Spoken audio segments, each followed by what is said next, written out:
Oke, pada video kali ini saya akan membahas tentang pengalaman pribadi saya dalam membaca 3 artikel berbahasa Inggris. Apa saja yang saya pelajari dari ketiga artikel tersebut, apa kesulitan yang saya alami, bagaimana strategi saya dalam membaca, dan apa manfaatnya bagi diri saya dalam berbahasa Inggris. Dari ketiga artikel tersebut, saya belajar bahwa kerusakan lingkungan yang terjadi saat ini sebagian besar itu disebabkan oleh ulah manusia sendiri.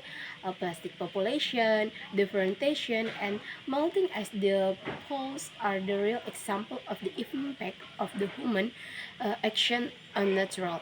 I also learned that a very small action we take such as using plastic, cutting down trees, or littering can have the significant consequence for the earth and other living characters.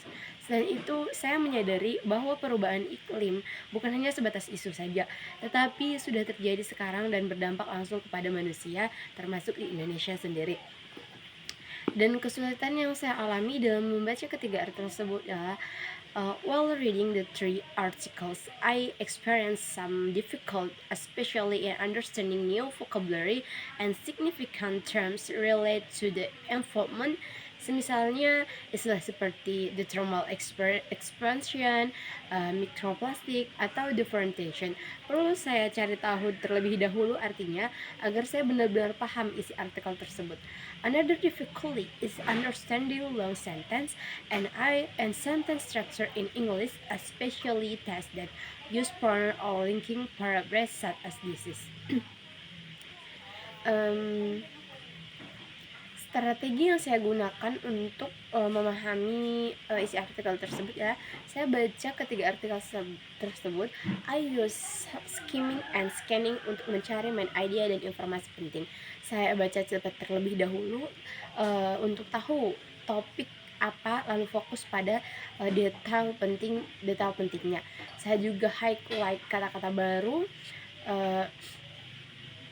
Dan kalau ada paragraf yang susah saya pahami, I did reading sambil catat poin-poin utamanya. Saya juga membuat ringkasan kecil, memakai bahasa saya sendiri supaya lebih paham dengan isi artikel tersebut.